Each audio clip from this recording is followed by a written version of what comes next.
I stood there, holding the birthday cake I'd driven 9 hours through a snowstorm to deliver, only to hear my wife say she hoped I'd crash, because she could use the insurance money. And then, she laughed. That's the moment something in me broke. Not just the trust. Not just the love. But the belief that I was ever truly seen. If you had told me a year ago that I'd be writing this, sharing with complete strangers on the internet the story of how my marriage unraveled, I would have laughed. Or cried. Or maybe both. But here I am. And if you're reading this, maybe you felt it too. That slow, creeping suspicion. The silence that stretches too long. The late-night texts with no explanation. The change in routine that makes no sense. That's how it started for me. Jason and I had been together for 10 years. Married for 6.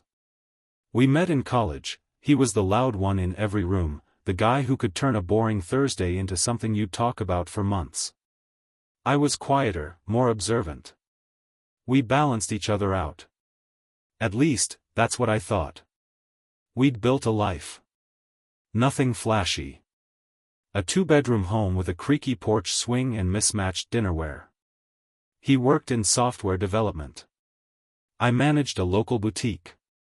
We had our routines: Sunday morning coffee at the diner on Maple Street, movie nights with takeout, occasional road trips when we needed to escape.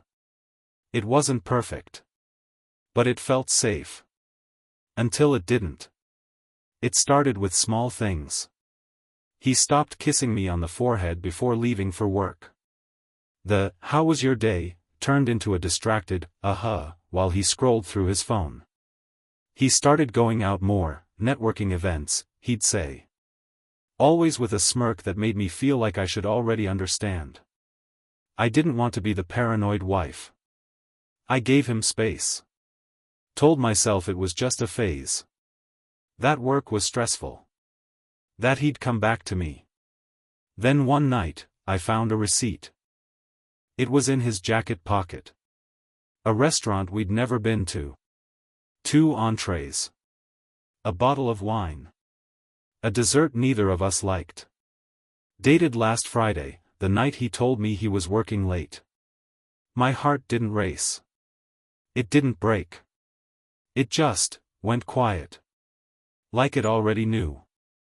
I didn't confront him right away. I waited. Watched. Listened.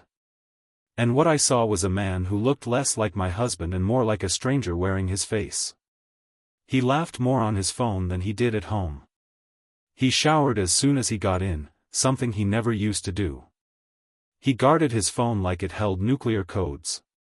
And then came the worst moment. The night I heard him whisper someone else's name in his sleep. I didn't react right away.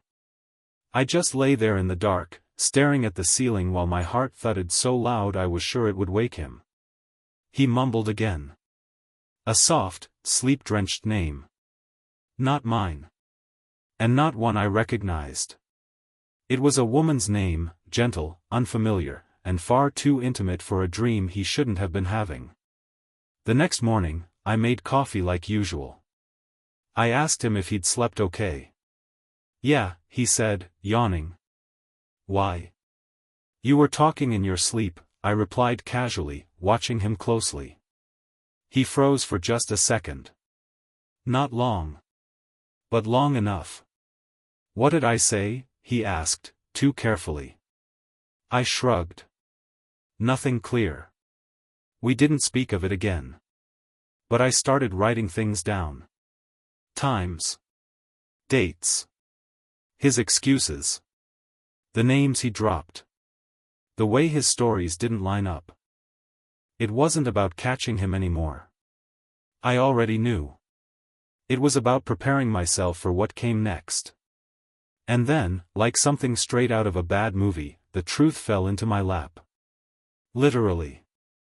He left his phone on the couch when he went to shower. Something he never did. I didn't plan to look. I didn't want to be that person.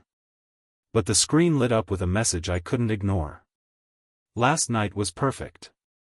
I still taste you. No name. Just a heart emoji and a photo thumbnail I couldn't bring myself to open. I put the phone down. Walked to the bathroom door. Stared at it through the steam rising from the bottom. And I felt calm. That surprised me more than anything. Because the version of me I thought I was, the quiet one, the forgiving one, should have been sobbing. Should have been screaming. But instead, I stood there, breathing. Like I'd finally reached the eye of a storm I'd been circling for months. I didn't confront him that night. What was the point? I already knew the answer, and I wasn't ready to hear him lie to my face again. Not yet. Instead, I made a plan. Over the next week, I started quietly moving pieces behind the scenes. I transferred a portion of our joint savings into my own account, nothing dramatic, just enough to give me options. I found a therapist, booked an appointment, and told no one. I even started looking at apartments, just to see what was out there. And every night, I came home and played the part. I laughed at his jokes. I folded his laundry. I made dinner like nothing was wrong. Because sometimes, the best revenge isn't explosive. It's quiet. Strategic. The kind that catches them off guard because they never even saw it coming. On Thursday, I accidentally left a manila folder on the kitchen table. It wasn't labeled, but it was thick. Deliberately so. Inside were printed screenshots of every message I'd found. Copies of the restaurant receipt. A photo of the woman he'd been texting, her face pulled from her public Instagram. Nothing aggressive. Nothing dramatic. Just facts. I went for a walk. When I got back, the folder was gone. He didn't mention it. Neither did I. But that night, he didn't touch his dinner. Didn't scroll through his phone. Didn't fall asleep so easily. The tension sat between us like a third person at the table, silent and impossible to ignore. And I knew, he'd seen it all. That the game had changed. But I wasn't done yet. Because knowing he cheated wasn't enough. I wanted to know who she was. And more importantly, why her? It didn't take long to find her. Her name was Claire. Early 30s. Blonde. The kind of beauty that looks effortless, like she woke up in soft lighting with perfect hair. She wasn't some random fling. No, she was intentional. A yoga instructor with a growing online following. Inspirational quotes in every caption. Poses on beaches with flowy scarves and hashtags like #healing_energy and #self-love-journey. The irony made me laugh. But what really got me, what made my stomach twist, was that she knew about me. Buried in the comments section of one of her photos was a reply to a follower. He's working through things. She doesn't understand his soul like I do. She. That's how she referred to me. As a faceless she, an obstacle in her spiritual fairy tale. And somehow, that stung more than anything Jason had done. Because it meant this wasn't a secret. It was a justification. They'd turned me into the villain of their story. That's when I stopped grieving. And started planning. The next few days were a blur. I met with a lawyer, not to file, not yet, but to understand my options. I started documenting everything. I took pictures of his phone when he wasn't looking. Forwarded emails to a secure backup. I even recorded some of our conversations on my phone, just in case. You might think that's extreme. But trust me, when your world has been set on fire by someone who smiled while lighting the match, you stop playing fair. One night, I watched him leave the house wearing cologne he hadn't touched in months. I didn't follow. I didn't cry. I just whispered to myself, keep going. Don't flinch. Because the storm wasn't coming. I was the storm. The shift in me was subtle at first, but powerful. I started talking less and listening more. Watching how he moved. What lies he told. The stories he recycled without blinking. And every time he tried to kiss me or say, "Love you," in passing, I smiled. Not because I believed it, but because I wanted him to think I did. Let him feel safe a little longer. Let him sink deeper into the illusion. Because when you plan a clean break, timing is everything. You don't just walk away. You disappear, quietly, completely, and with all your power intact. One Friday night, I waited for him to leave. He said he was going out with a friend. Same story as the last 2 weeks. I knew better. He'd barely closed the front door when I got to work. I opened his laptop. He was logged in. Emails. Messages. Travel confirmations. Bookings for 2 hotels in cities we'd never been to together. Dinners that matched the dates I'd been home alone. One reservation caught my eye, a weekend getaway, booked months ago. Under guest 2, he'd typed her name. Claire. That was it. No more doubt. No more waiting. I spent the weekend packing everything that mattered to me. Quietly. Carefully. Every book, every piece of clothing, every reminder of who I was before him. I left behind the wine glasses we picked out together. The picture frames with us smiling at weddings, birthdays, vacations. I wanted him to see them. To be haunted by them. I changed my number. Set up a new email. Redirected my mail to a P.O. box. I moved into a small 1-bedroom loft across town. Nothing fancy. But it had big windows and silence. A peaceful kind of silence. The kind I hadn't felt in years. I left one last thing before I vanished.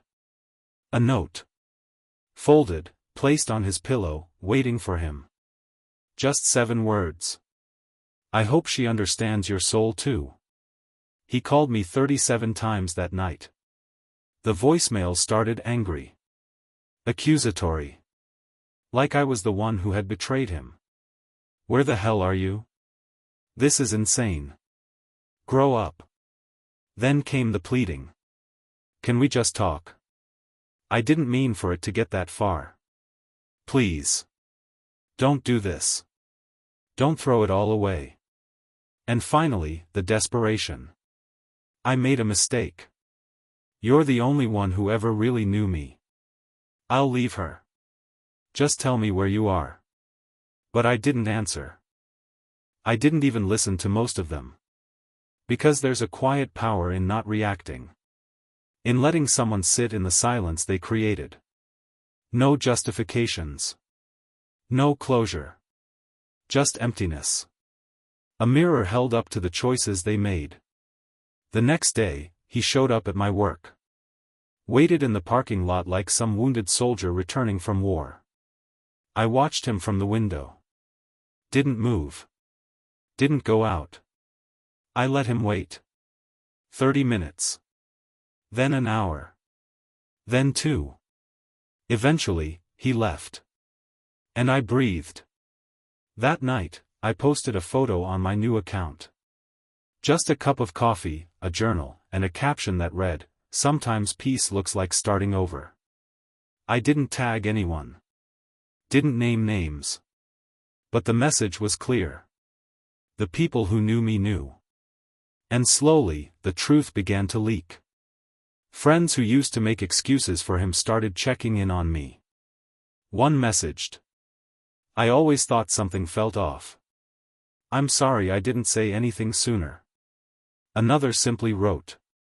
Proud of you. Truly. But what hit hardest was the silence from him. After the parking lot, he didn't reach out again. No calls. No texts. Which told me everything I needed to know. Because when someone really sees what they've lost, they fight. He didn't. Maybe because he knew. Or nothing. Maybe because deep down, he never expected me to leave. He underestimated me. A mistake he won't make again. You'd think walking away would feel like freedom. And in many ways, it did. But what no one tells you is that even when you leave the person who broke you, you still have to live with the pieces. You still wake up some mornings wondering if it was really that bad. If maybe you overreacted. If maybe the version of him you once loved still exists somewhere, buried under the lies and perfume-stained receipts. And that's the most dangerous part of betrayal. It doesn't just shatter trust in them. It shatters trust in yourself. I started therapy 2 weeks after I left. My therapist was this soft-spoken woman in her 50s who wore chunky scarves and always smelled like peppermint tea. She didn't give me answers. She asked questions. Hard ones. Why do you think you stayed so long? What part of you believed that kind of love was acceptable? Who taught you to shrink yourself in exchange for someone else's comfort? At first, I hated her for it. But over time, the questions stopped feeling like accusations, and started sounding like keys. Little by little, I unlocked the parts of me I'd abandoned for him. I started sleeping through the night again. Started cooking meals I liked. Started laughing, not polite, restrained laughter. But that deep, belly kind that leaves your face aching and your soul lighter. And one evening, as I was scrolling aimlessly, I saw something that made me pause. Claire's Instagram. She'd gone private. But her bio had changed. Gone were the hashtag soulmate hashtags and sunsets. Now it simply said, healing. Please be kind. I don't know what happened between them. Maybe she found out who he really was. Maybe she already knew. Either way, it didn't matter. Because I was no longer part of their story. I was finally writing my own. It happened on a Sunday. I remember because the air smelled like rain, and I just finished doing laundry with music playing low in the background, Nina Simone, Feelin' Good. It had become my recovery anthem. There was a knock at the door. Not a frantic one. Not a desperate, pleading rhythm like I might have imagined in some overly dramatic ending. Just, steady. 3 taps. I froze. No one ever came to my place unannounced. Not since I'd started over. I wasn't ready for it, not mentally, not emotionally. I almost didn't open it. But I did. And there he was. Standing in the hallway like a ghost I'd buried months ago. Hair a little longer. Eyes heavier. Holding something in his hand, a letter. Actual paper. Folded. No envelope. He didn't speak. Just held it out, like a peace offering. I didn't reach for it.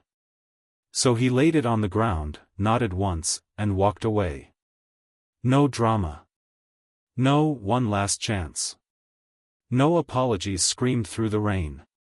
Just quiet surrender. I stood in the doorway for a long time after he disappeared down the stairwell. When I finally picked up the letter, I didn't open it right away. I made tea. Sat on the couch. Watched the rain. And then, I read. It was short. Handwritten. Uneven. But not rushed. You were right. About all of it. I lied more than I ever want to admit. Not just to you. To myself. I thought I could keep you without being honest. I thought you'd stay. And when you didn't, I realized the version of me you loved didn't exist. I wish I'd been that man. Maybe in another life. I'm sorry you had to carry the truth alone. I'm sorry I made you feel small. I hope the world finally sees you the way I never did. And I hope, someday, you feel safe enough to love again. No signature. Just space. And honestly, that silence at the end? It said more than his words ever did. I didn't cry. I didn't feel rage. I felt stillness. Not because I forgave him. But because I'd finally stopped needing to. He wasn't my ending. He was just the lesson. And I? I was the story. Still unfolding. Still breathing. Still here. It's been 1 year. 12 full months since I stood in that hallway with a letter in my hand and the weight of closure sitting quietly on my chest. I don't think about him much anymore. Not in that aching, open wound kind of way. Now, when his name crosses my mind, if it even does, it's like passing by an old house I used to live in. A little haunted, maybe. But no longer mine. I've changed. Not in the dramatic, look how strong I am now, kind of way social media loves to show off. But in small, quiet ways. I set better boundaries. I stop apologizing for taking up space. I laugh louder, cry easier, and love more gently, especially when it comes to myself. There's a softness in my life now that I used to confuse with weakness. Turns out, softness is strength without the need to prove itself. A few weeks ago, I went on a date. Nothing fancy. Just coffee and conversation. He asked me what I was looking for, and for the first time in my life, I didn't say, someone who will choose me. I said, someone I can be myself with. Because now, I know.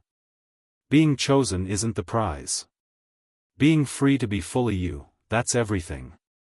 So, to anyone watching this, sitting in the aftermath of heartbreak, trying to stitch yourself back together. You're not alone. You're not broken. You are in the middle of becoming someone you don't even recognize yet, but trust me, you're going to love her. Keep going. Keep breathing.